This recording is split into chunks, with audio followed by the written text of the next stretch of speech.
다윗의 성전 건축, 그래서 열왕기상 강의 6번째 시간을 갖도록 하겠습니다.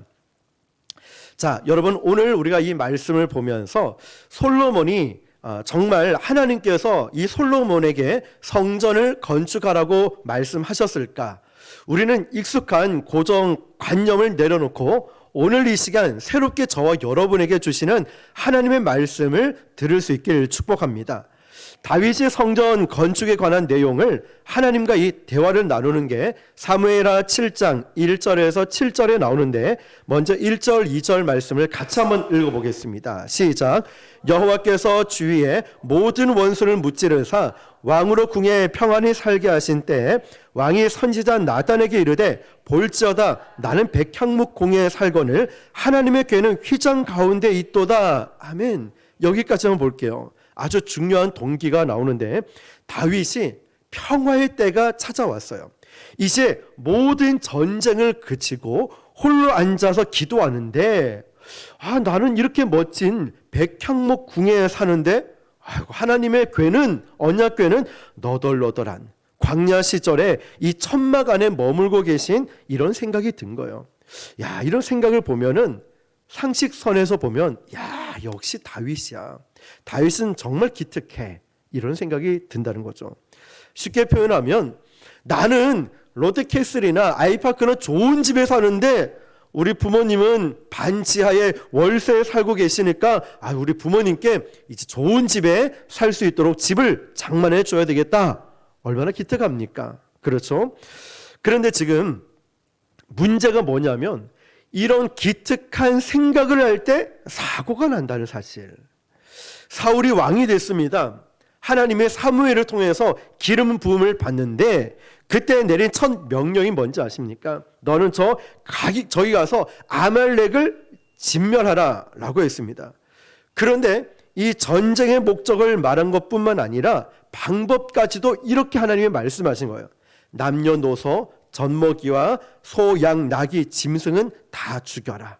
사람을 포함해서 숨 붙어 있는 것을 다 죽여라. 이걸 무슨 법이라 할까요? 진멸법이라 하죠. 맞아요. 진멸법은 그냥 없애라 이 정도가 아니라 완전히 싸그리 전부 다 없애라는 뜻인 거예요. 그리고 나서 하나님께 온전하게 드리라라는 뜻이죠. 전쟁을 벌였고 나가서 싸웠고 이겼습니다. 그런데 기름 부음을 받은 사무엘에게 하나님이 나타나서 청천벽력과 같은 소식을 듣습니다. 내가 사울을 왕으로 세운 것을 후회한다. 그 후회는 하나님이 실수하셨다라는 뜻이 아니라, 지금 사울이 저지른 실수에 대해서 하나님께서 내가 너무 마음이 아프다라는 뜻입니다. 그래서 사무엘 선지자는 얼른 사울을 방문합니다. 그런데 사울을 방문을 했는데 평소에 들리지 않는 짐승 소리가 들리는 거야. 매, 몽, 막 소 소리도 들리고 양의 소리도 들리고. 그래서 이게 무슨 소리지? 사무엘 선지자는 사울에게 가서 물어봅니다. 아니, 지금 이 들리는 소리가 짐승 소리가 내가 잘못 들은 거 아니죠? 이게 무슨 소리입니까? 라고 물어보니까 사울은 아말렉과의 전쟁을 하다가 나는 하나님 명령대로 다 죽였고 이겼는데, 아니 가만히 보니까 살찐 소와 살찐 이 짐승들 딱 보니까 당신의 하나님께 드릴 때, 제사 드릴 때 너무 좋을 것 같아서 남겨뒀습니다. 좀 그럴듯해 보이지 않습니까? 아주 기특해 보입니다. 그런데 하나님은 뭐라고 판단하십니까? 사무엘 선지자를 통해서 내가 너를 버렸다. 얼마나 무서운 말씀이에요? 사무엘 선지자를 통하여서 사울 왕에게 내가 너를 버렸다. 하나님이 버렸다는 거예요. 그래서 우리가 알 수 있는 게 뭐냐? 기특한가 기특하지 않는가 이게 중요한 게 아니라 하나님이 시켰는가 안 시켰는가 이게 중요한 거예요. 내가 아무리 기특한 일을 했다 이게 중요한 게 아니라 하나님 말씀 앞에 순종했느냐 순종하지 않았느냐 이게 중요하다는 거예요. 여러분, 항상 신앙이라는 것은요, 하나님의 이름으로 십자가라는 이 복음이라는 명분하에 과열될 때가 있어요. 과잉될 때가 있어요. 그냥 순종하면 가면 되는데 더 열심히 하다 보니까 사고가 터져요. 시험이 들거나 후회를 한다면서 막 불평과 원망이 터질 때 있어요. 과열될 때, 과잉될 때 자기 의가 드러나게 되는 거예요. 그래서 여러분, 은혜 가운데 순종하는 게 정말 중요한데 내 의와 내 열심이 앞설 때는 항상 조심해야 돼요. 내 의욕이 앞설 때 말이죠. 이것이 정말 하나님께서 나에게 맡겨주신 일인가? 하나님이 시키신 일인가? 이게 우선이고 이게 중요한데 내 의가 앞서서 하다 보니까 그거 그냥 하나님, 당신의 하나님께 제사 드릴 때 바치면 좋을 것 같아서 남겨뒀습니다. 그럴듯하고 기특한 것 같아 보이지만 하나님은 내가 널 버렸다. 왜요? 순종하지 않았기 때문에. 그게 우리에게 유혹이에요. 기도를 하다 보니까 은혜가 임하죠. 은혜 받을 때 조심해야 된다는 거예요. 은혜 받을 때 조심해야 돼요. 내 의욕에 앞서서 뭔가를 하려고 할 때 은혜 받으면 뭔가를 막 하고 싶어져요. 할 수 있을 것 같아요. 그게 유혹이라는 거예요. 그런데 이 다윗의 기특한 생각에 하나님의 반응이 어떤지 3절을 한번 읽어볼게요. 자, 글을 보면서 시작. 나단이 왕께 아뢰되 여호와께서 왕과 함께 계시니 마음에 있는 모든 것을 행하소서 하니라. 아멘. 자, 이 말은 나단이 허락하거나 승낙한 것이 아니라 상식선에서 이야기를 한 거예요. 그냥 왕이시여 당신이 좋은 대로 하십시오. 4절 5절입니다. 시작. 그 밤에 여호와의 말씀이 나단에게 임하여 이르시되 가서 내 종 다윗에게 말하기를 여호와께서 이같이 말씀하시되 네가 나를 위하여 내 살집을 건축하겠느냐. 이게 뉘앙스가 어떠냐면 어이가 없네 이 뜻이에요. 여호와께서 이와 같이 말씀하시되 네가 나를 위하여 내가 살집을 건축하겠느냐. 하나님이 어떤 분이십니까? 이 땅에 기초를 놓으시고 온 우주 만물을 창조하신 전능하신 하나님 아니십니까? 그런데 고작 인간이 살집을 만들어 놓고 거기에 계실 수 있는 분이십니까? 아니라는 거죠. 6절입니다. 시작. 내가 이스라엘 자손을 애굽에서 인도하여 내던 날부터 오늘까지 집에 살지 아니하고 장막과 성막 안에 다녔나니. 아멘. 하나님은 사람이 만든 공간에 머무시는 것이 아니라 출애굽기에 보면은 모세에게 설계의 도를 주면서 성막을 만들라고 하셨습니다. 그 성막은 어떤 의미입니까? 장막과 성막 안에 다녔다. 이 뜻은 잘 보세요. 성막의 위치가 중요해요. 성막이 산꼭대기에 있었습니까? 아니면 도로변에 있었습니까? 어디에 있을까요? 성막은 백성들이 동서남북 어느 위치에 있든지 멀리서 봐도 성막이 보이는, 다시 말하면 백성들 한가운데 있었다는 사실이에요. 그 성막의 의미가 뭐냐면 하나님, 여호와 하나님이 성막 안에 있다는 것이 아니라 하나님의 임재를 상징한다는 거예요. 우리 찬양 불렀죠? 주님 임하여 주십시오. 임재하여 주십시오. 성령 하나님 나에게 임하여 주십시오. 어디 가운데요? 백성들 심령 가운데. 우리식으로 말하면 어디예요? 내 심령에. 성령님 임재하여 주십시오. 그냥 어디 산꼭대기에 있는 게 아니라, 건물 안에 있는 게 아니라, 으리으리한 궁정에 있는 것이 아니라 바로 저와 여러분 심령 가운데 성령이 임재하신다는 거예요. 이게 중요한 거예요. 그런데 우리는 성경책만 갖고 다니면 다인 줄 알아요. 우리는 그 교회만 왔다고 끝나는 줄 압니다. 아니죠. 진짜 성전은 저와 여러분이잖아요. 그렇죠? 아멘이시죠? 저와 여러분의 성전이에요. 그 하나님이 우리 가운데 계시다는 거예요. 성전은 또 누굽니까? 예수 그리스도를 의미하죠. 뭐가 진짜 성전입니까? 사람이 만든 건물 안에 있는 것이 아니에요. 자, 이어지는 7절 같이요. 시작. 이스라엘 자손과 더불어 다니는 모든 곳에서 내가 내 백성 이스라엘을 먹이라고 명령한 이스라엘 어느 지파들 가운데 하나에게 내가 말하기를 너희가 어찌하여 나를 위하여 백향목 집을 건축하지 아니하였냐고 말하였느냐. 다시 말하면, 야, 내가 언제 백향목 집을 지어달라고 했니? 나는 그런 적 없어. 그리고 나서 11절쯤이 반전의 말씀을 해요. 자, 11절 시작. 전에 내가 사사에게 명령하여 내 백성 이스라엘을 다스리던 때와 같지 아니하게 하고 너를 모든 원수에서 벗어나 편히 쉬게 하리라. 여호와가 또 내게 이르노니 여호와가 너를 위하여 집을 짓고. 아멘. 하나님이 역제한을 하시는 거예요. 내가 너를 쉬게 하고 너를 위하여 집을 짓게 한다. 자, 이게 뭐냐면 쉬게 한다는 것과 안식은 하나님께서 우리를 위해서 주시는 것입니다. 다시 말하면 오실 그리스도, 예수님 말이죠.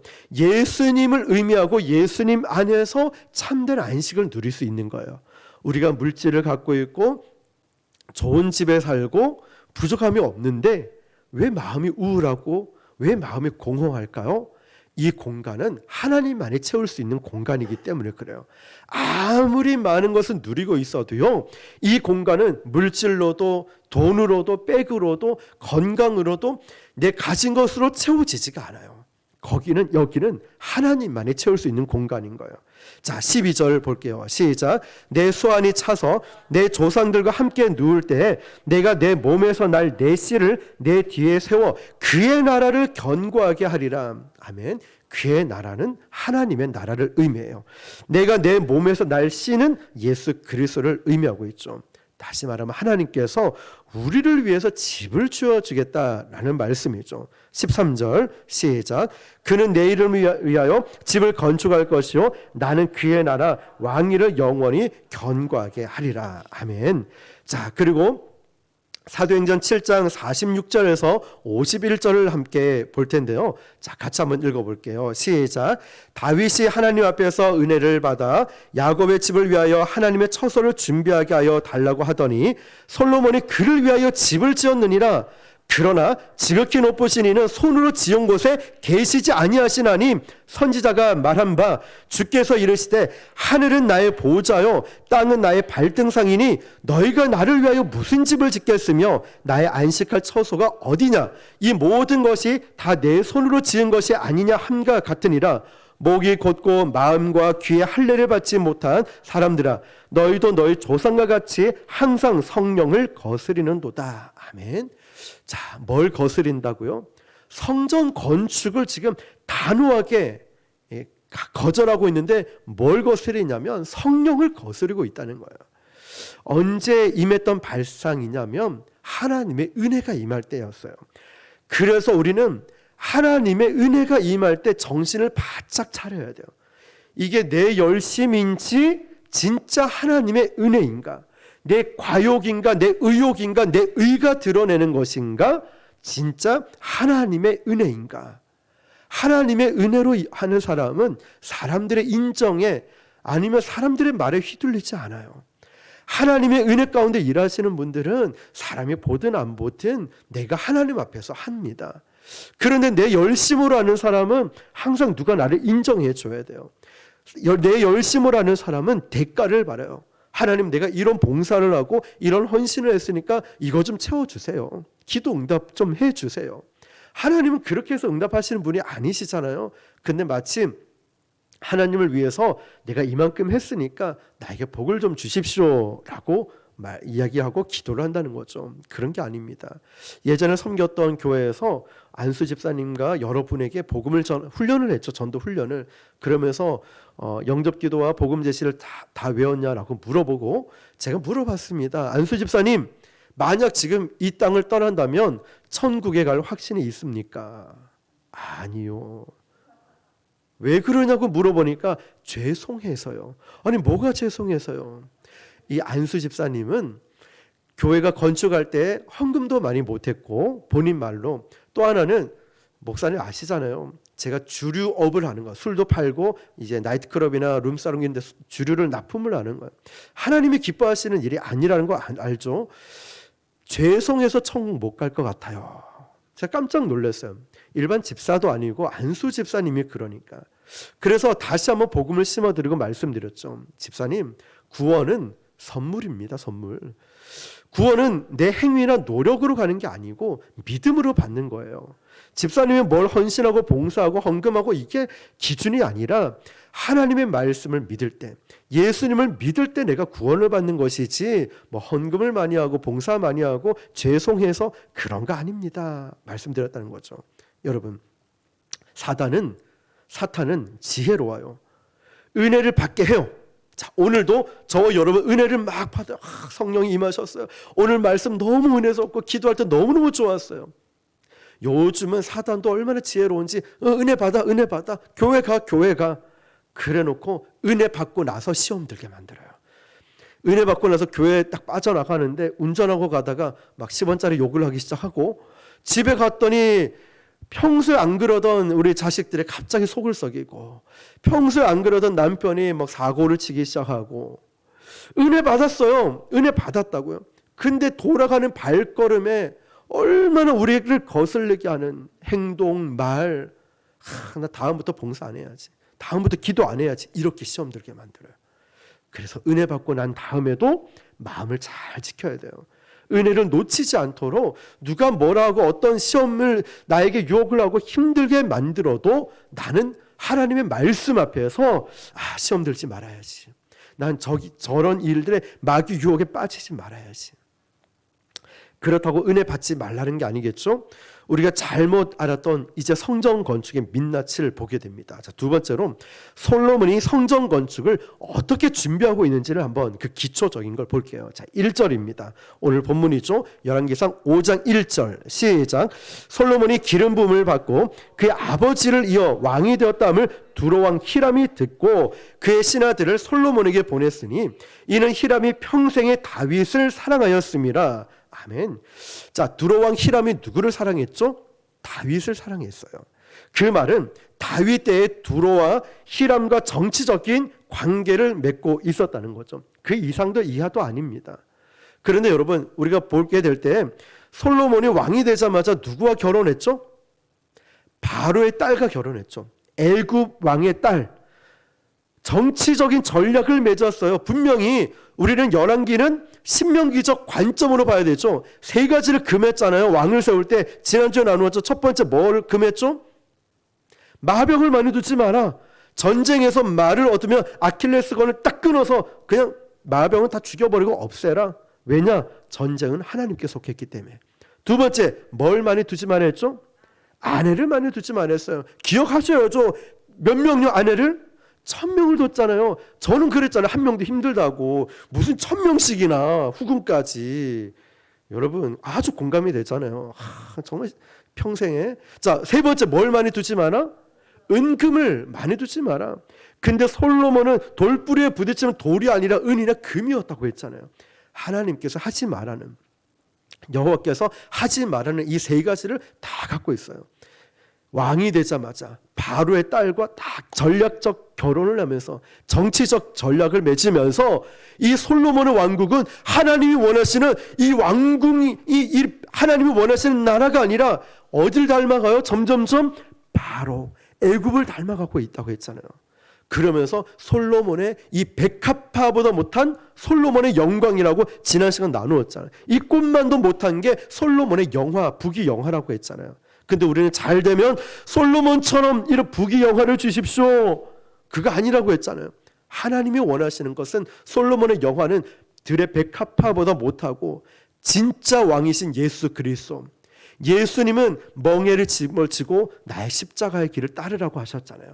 우리가 따라가야 될 분, 우리가 따라가야 될 참된 왕은 솔로몬이 아니라 예수 그리스도라고 합니다. 지난주에 나누었지 않았습니까? 마찬가지로 지금 이 다윗은 두로왕 히람과 정치적 전략을 맺고 있어요. 그 이상도 이하도 아닙니다.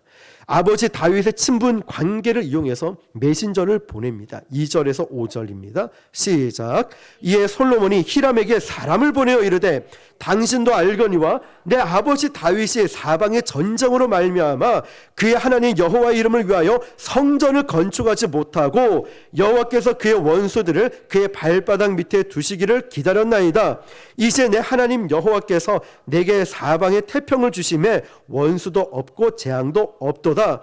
여호와께서 내 아버지 다윗에게 하신 말씀에 내가 너를 이어 내 자리에 오르게 할 내 아들 그가 내 이름을 위하여 성전을 건축하리라 하신 대로 내가 내 하나님 여호와의 이름을 위하여 성전을 건축하려 하오니. 아멘. 자, 드디어 솔로몬이 성전을 건축하려고 착수하고 있습니다. 그러면서 이제 메신저에게 두로왕 히람에게 이런 제안을 합니다. 6절 보니까요. 당신은 명령을 내려 나를 위하여 레바논에서 백향목을 베어내게 하소서. 두 번째, 내 종과 당신의 종이 함께할 것이요 또 내가 당신의 모든 말씀대로 당신의 종의 삭을 당신에게 드리겠나이다. 당신도 알거니와 우리 중에는 시돈 사람처럼 벌목을 잘하는 자가 없나이다. 아멘. 첫 번째, 무슨 제안을 합니까? 레바논에서 백향목을 베어내게 하소서. 그런데 그 앞에 놓쳐서는 안 될 수식어가 있습니다. 백향목을 무엇에다 쓸 제목일까요? 하나님의 성전을 짓는 제목이었어요. 그런데 앞에 6절 보니까 이렇게 되어 있습니다. 자, 6절 1절을 보니까 우리 당신은 6장 1절이에요. 당신은 명령을 내려 나를 위하여 레바논에서 백향목을 베어내게 하소서. 자, 당신은 명령을 내려 누구를 위하여죠? 나를 위하여라고 되어 있습니다. 나가 누굽니까? 솔로몬이죠. 솔로몬이 성전 건축하려고 있었던 이 숨겨놨던 발톱이 딱 들킨 거예요. 나를 위하여, 나를 위하여. 이 성전 건축도 나를 위하여. 두 번째 조건이 나오죠. 내 종과 당신의 종이 함께 할 것이요. 우리가 많은 사람을 벌목을 위해서 보낼 테니까 당신들의 종들과 협력을 해서 그 나무를 베어오게 해 주십시오라고 두 번째 제안을 합니다. 그러면서 아주 기막힌 제안을 또 하죠. 당신의 종의 품삯, 다시 말하면 월급도 내가 다 주겠습니다. 당시 솔로몬의 국력을 가늠하면 충분히 가능했습니다. 솔로몬이 그 정도 자신이 있으니까 모든 말씀대로 다 하겠다 이야기를 하고 있죠. 자, 그 다음 히람 왕의 답변을 우리가 들어볼 필요가 있는데요. 7절입니다. 시작. 히람이 솔로몬의 말을 듣고 크게 기뻐하여 이르되 오늘 여호와를 찬양할지로다. 그가 다윗에게 지혜로운 아들을 주사 그 많은 백성을 다스리게 하셨도다 하고. 아멘. 히람이 누구를 찬양했다라고 했죠? 여호와를 찬양했대요. 여호와를. 그런데 이거 히람이 여호와를 믿은 게 아니거든요. 쉽게 표현하면 이거예요. 정치적인 지금 대선을 앞두고 있잖아요. 교회 가니까 할렐루야 아멘, 절에 가니까 합장을 딱 하면서 나무아비탑을. 실제로 제가 한 20년 전쯤에요, 어떤 곳에 선거 사무실에 전산을 담당하러 제가 갔게 됐습니다. 시장 출마하시는 곳에 선거 사무실에 전산을 제가 컴퓨터를 담당을 했었는데요. 가니까 가관이었습니다. 시장 출마하시는 이분은 그 지역에서 최고 큰 교회를, 대형 교회를 다니고 그 아내는 그 지역에서 최고 큰 성당을 다니고 있고 그 아들은 또 불교의 어떤 사찰 큰 곳에 다니고 있고 그 딸 역시도 다른 사찰을 다니고 있고 완전 콩가루 집안이었죠. 결혼식 할 때는 어떤 큰 대학에서 이분이 대학교 설립 이사장이다 보니까 그 체육관을 빌려서 결혼식을 할 때 얼마나 많은 사람 인파가 몰린지 몰라요. 그런데 출마했다가 떨어진 거예요. 그래서 모두가 다 흩어졌죠. 완전 부장이라는 분은, 그분은 이분에게 모든 재산과 모든 걸 딱 걸었는데 이제 낙선되고 나니까 머리를 밀고 완전히 폐인이 되더라고요. 그런데 그 시장이, 당선된 시장이 비리가 이제 다 탄로나서 재보궐 선거하면서 이분이 당선이 다시 나중에 됐었습니다. 근데 여러분, 지금 이분이 나는 교회를 다닌다 해서 믿음이 있는 줄 알았는데 아니었죠. 표를 얻기 위해서 간 거예요. 마찬가지로 지금 두로왕 히람이 여호와를 찬양했다라는 것은 그냥 정치적인 인사라는 것이죠. 꼭 내가 여호와를 믿지 않아도 당신이 믿고 있으니까 나도 여호와를 찬양할게. 우리의 월급도 다 대준다고, 모든 걸 다 해준다고, 말만 하면 그대로 해준다고. 야, 하나님 최고. 하나님 믿음과 전혀 상관없는 고백이었다는 거죠. 그런데 또 하나 살펴볼 것은 8절입니다. 8절 시작. 이에 솔로몬에게 사람을 보내어 이르되 당신이 사람을 보내어 하신 말씀을 내가 들었거니와 내 백향목 제물과 잣나무 제목에 대하여 당신이 바라시는 대로 할지라. 자, 여기서 놓치지 말아야 될 게 한 가지가 더 있습니다.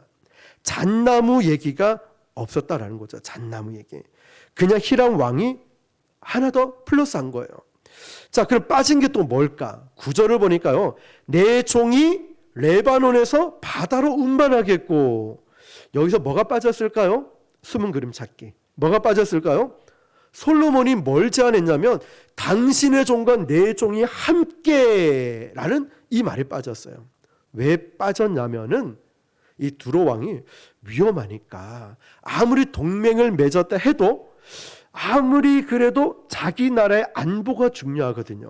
예를 들어서 우리나라에도 시리아 난민들이 막 들어오고 할 때 또 어떤 그 코로나 때문에 막 외국 사람이 들어올 때 못 들어오게 우리 지역에 우리 동네에 못 오게 하잖아요. 이유가 뭐냐면 그 바이러스가 퍼지거나 아니면 그들이 어떤 사고를 치거나 문제가 일어날 게 두려우니까 못 들어오게 하잖아요. 마찬가지예요. 지금 아무리 돕는다고 수천 명, 수만 명들이 두로왕 히람 왕에게 그 지역에 간다 해도 무슨 일이 일어날지 모르는 거예요. 그러니까 솔로몬 왕이셔 그건 됐고, 그러니까 9절에 이렇게 기록이 되어 있죠. 같이요. 시작. 내 종이 레바논에서 바다로 운반하겠고 내가 그것을 바다에서 뗏목으로 엮어 당신이 지정하는 곳으로 보내고 거기서 그것을 풀리니 당신은 받으시고. 여기서 역제한 하나 더 하고 있죠. 내 원을 이루어 나의 궁정을 위하여 음식물을 주소서.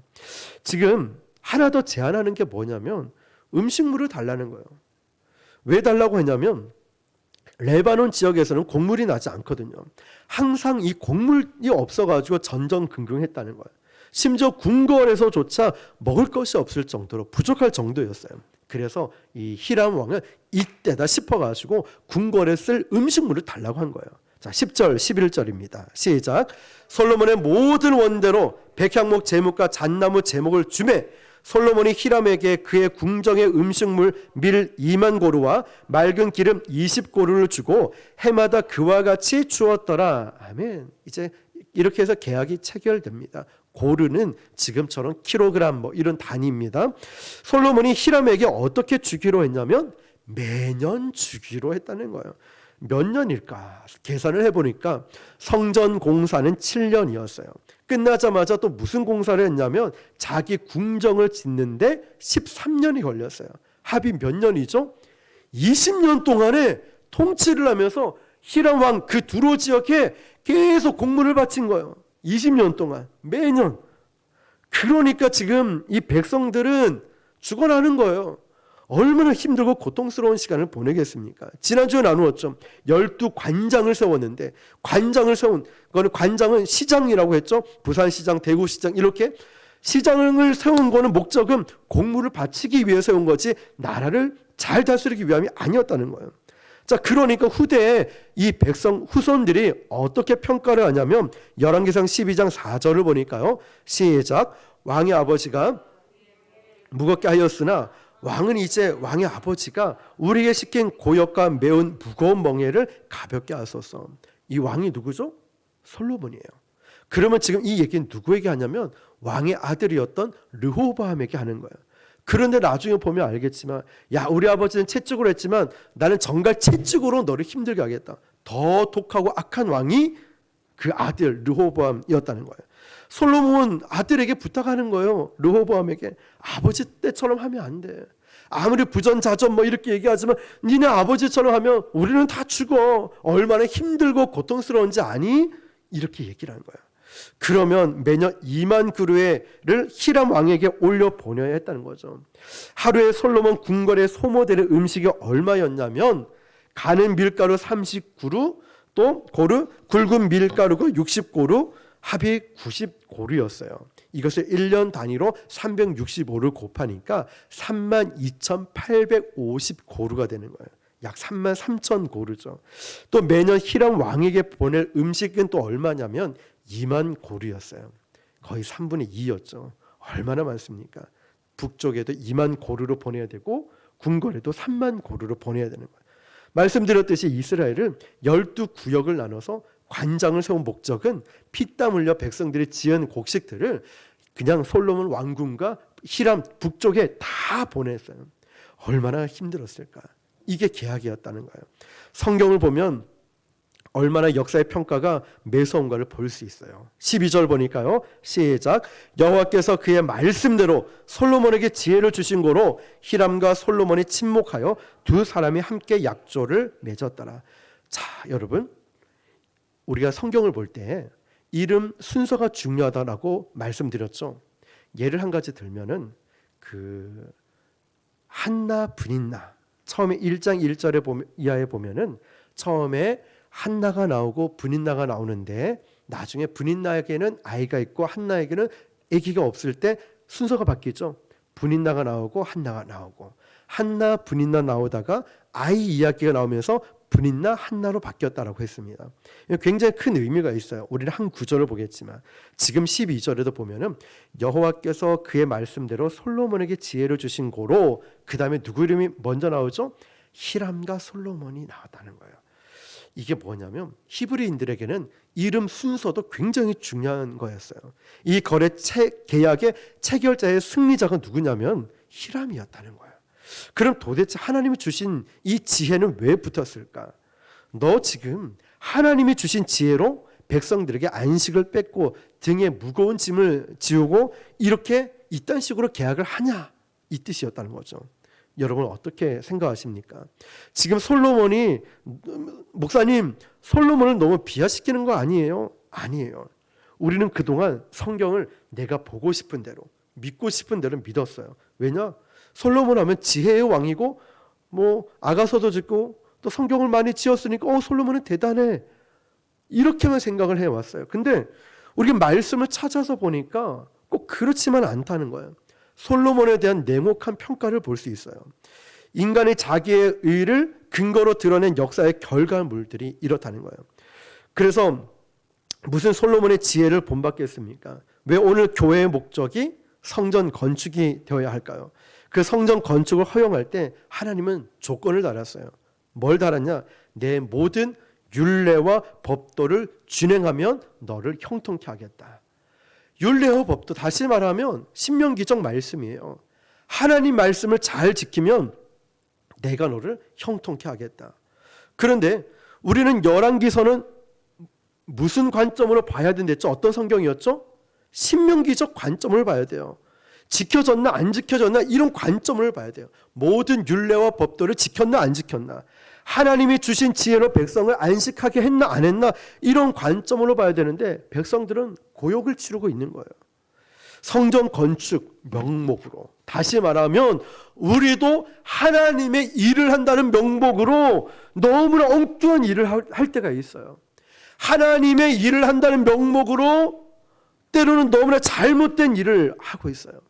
너무 무리하게 성전을 짓는 바람에 그 성전이 이단으로 넘어가고, 너무나 무리하게 하나님의 일을, 자기 의를 앞세우다 보니까 하나님 보시기에 좋을 거야 라고 생각했는데 돌아설 때가 있다는 거예요. 그래서 우리에게 진정한 안식을 주시는 누구를 바라봐야 되죠?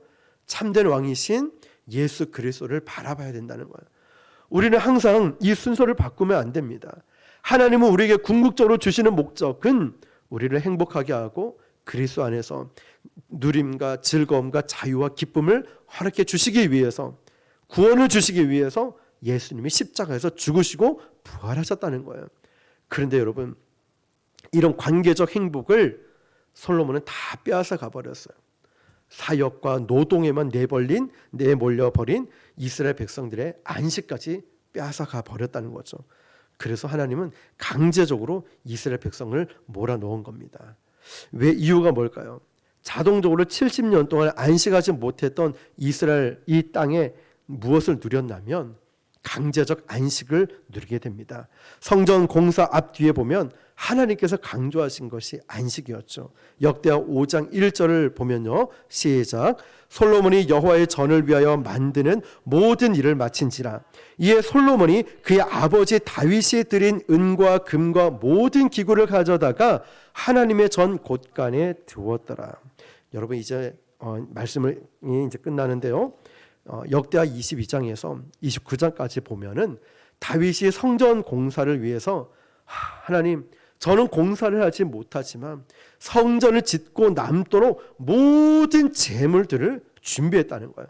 은, 금 할 것 없이 모든 것을 다 금으로 입힐 만큼 이제 준비는 다 끝났습니다.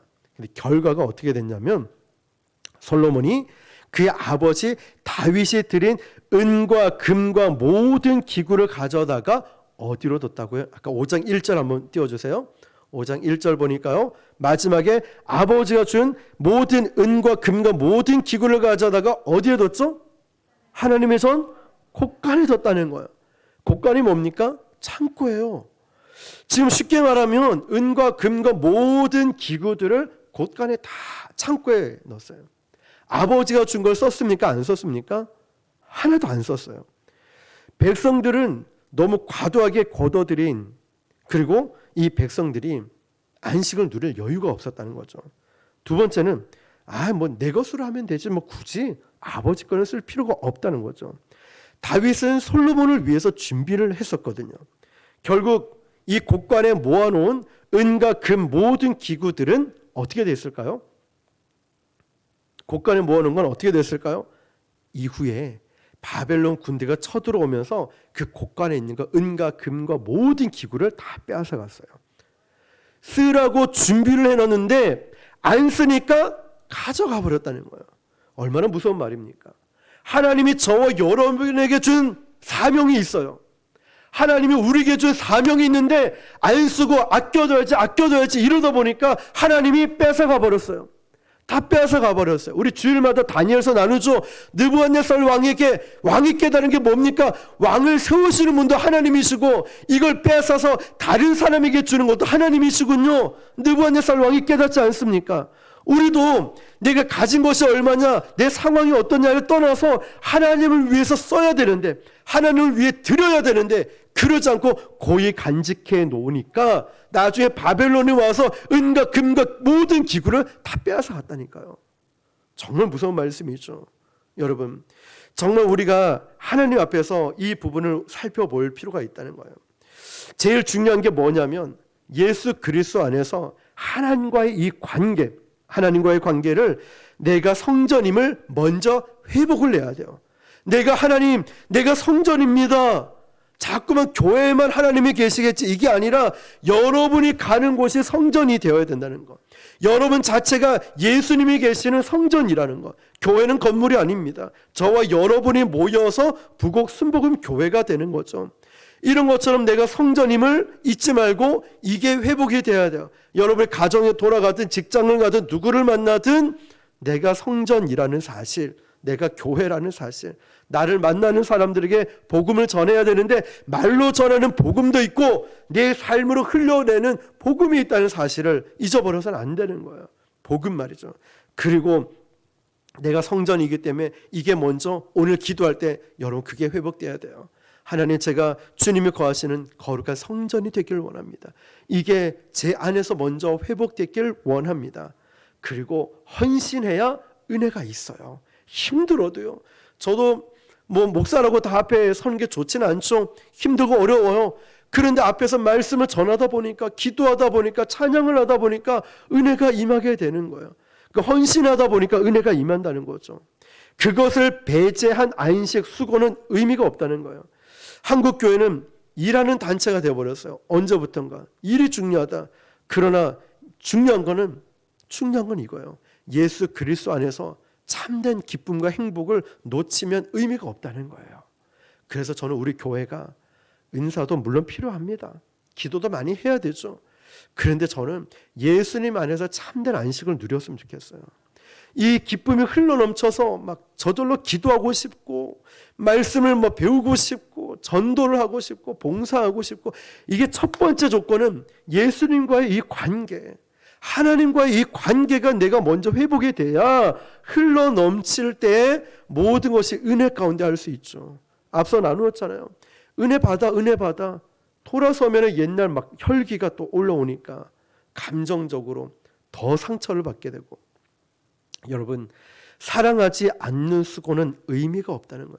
그래서 저는 우리 교회에 제일 1순위로 꼽으라면 사랑이라고 꼽아요. 고린도전서 12장을 사랑장이라 한다면, 13장을 은사장이라고 한다면 그 첫 번째 제일 큰 은사를 사모해라. 뭐죠? 사랑이죠. 제일 큰 은사는 사랑이에요.